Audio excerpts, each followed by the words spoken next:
कोल्हापुरातील छत्रपती प्रमिलाराजे सर्वोपचार शासकीय रुग्णालयात यापूर्वी काही खासगी रक्तपेढीचे प्रतिनिधी रुग्णांचे रक्ताचे नमुने घेऊन तपासणीसाठी नेत असत.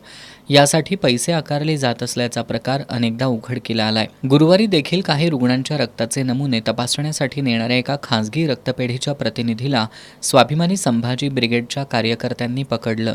यानंतर त्यांनी संबंधित प्रतिनिधीला लक्ष्मीपुरी पोलीस ठाण्यात आणलं.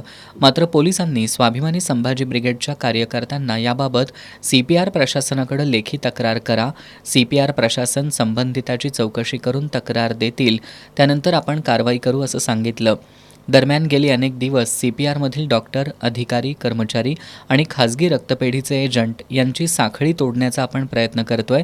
मात्र CPR प्रशासन यांना पाठीशी घालतंय असा आरोप करत दोषींवर कारवाई करा, अन्यथा तीव्र आंदोलन करू असा इशारा स्वाभिमानी संभाजी ब्रिगेडचे जिल्हाध्यक्ष रुपेश पाटील यांनी दिला.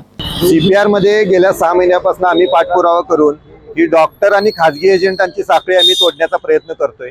तरी देखील काही डॉक्टरांनी या खाजगी एजंटांच्या बरोबर संगनमत करून इथे आलेल्या दाखल झालेल्या रुग्णांना इथले उपचार बरोबर होत नाहीत अशी कारणं सांगून किंवा इथल्या तपासण्यांचे रिपोर्ट जे आहेत ते चुकीचे असतात अशी कारणं सांगून खाजगी लॅबच्या दारात पाठवतात. ही जी साखळी चालू आहे हे डीन आणि हे प्रशासन जे आहे CPRचं या लोकांनी या चुकीचं काम करणाऱ्या डॉक्टरांना पाठीशी घातल्यामुळे हे प्रकार वाढायला लागल्यात.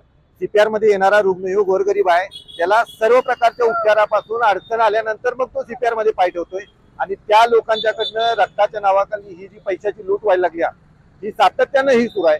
याच्याबाबत आम्ही अनेकदा आंदोलनं केली. आज सुद्धा आम्ही एक एजंट धरून पोलीस स्टेशन मध्ये आणला होता, पण पोलिसांचं म्हणणं ही प्रशासकीय अंतर्गत कारवाई आतल्या डॉक्टरांनी स्वतःच पेशंटला त्या लॅबवाल्याचा नंबर देऊन रक्त काढून पाठवलेला आहे. त्यामुळे या संबंधित डॉक्टर आणि जे कोण कर्मचारी असतील त्यांच्यावर एकदा कठोर.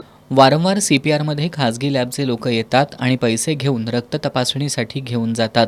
अनेक वेळा असे प्रकार उघडकीला येऊन देखील कारवाई होत नसल्यानं यामध्ये CPRमधील काही कर्मचारी सहभागी आहेत का अशी चर्चा सध्या सुरू आहे.